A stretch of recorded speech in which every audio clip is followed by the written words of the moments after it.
What it do, fam? It's your boy Prue. Holler at me. We're doing Goddess of Filth. I love the book layout. It is the size of my hand. So if you want a Pruitt hand size, it's this book. It's this book. That's how big my hand is. Also, I turned in my library books. I accidentally left my bookmark. Fire type starter Chimchar. In it, and the librarian's like, "Oh, you left your bookmark," and I was like, "Oh, that's kind of embarrassing, but I'll get by." So, like a lot of people, I love horror stories. I love horror. Horror is my go-to genre. Horror and sci-fi. I'm trying to get back into horror this year, and Goddess of Filth is a horror book with the exorcism seance subgenre, where after high school, a group of 5 girls tend to have a seance and awaken a demon, and there's possession and stuff. And we all know how the possession story arc goes, and that's a lot of fun. It was very dark, and I liked how it was creepy. This book's only 156 pages, and it has a couple deep, scary moments.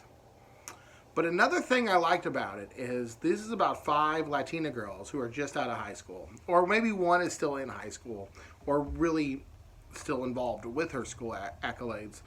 And they're kind of, it's like a coming of age story in a way, where it's like we're finding our state, we're finding ourselves, we're finding our step, we're finding our own sexuality. And while we're finding our own sexuality and going on our own way, we had a seance and accidentally awoken the demon that took over a friend. And I really enjoyed that. It felt like a strong feminist type thing. Like I was like, yay! Because it was written really well, like the women do their thing, and it felt more of a coming of age story that had an exorcism horror undertone than an exorcism novel that had a horror undertone. There's a character in here who I read as like the good girl, but now that she's out of high school, she's going on some dates, meeting some dudes, and having a good time letting her hair down. There was another girl in high school who was letting her hair down in high school, but now she's like, all right, it's time to buckle up and get serious.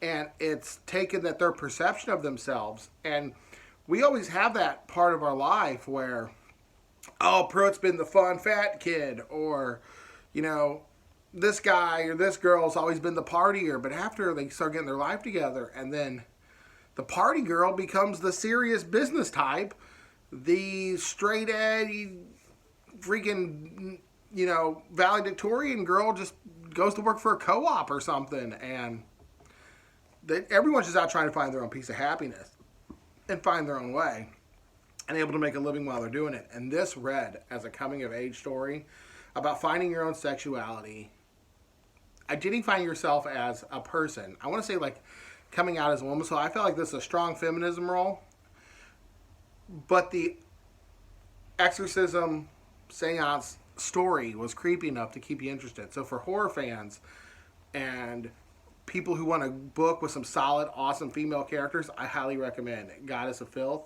by Castro. I gave this 4 stars on Goodreads. I don't know if I'd actually give it 3.75 if I could.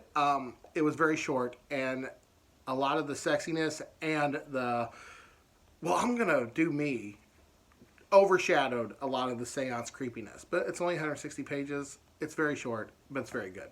This has been your boy Prue, guys. Thanks for watching, and stay creepy.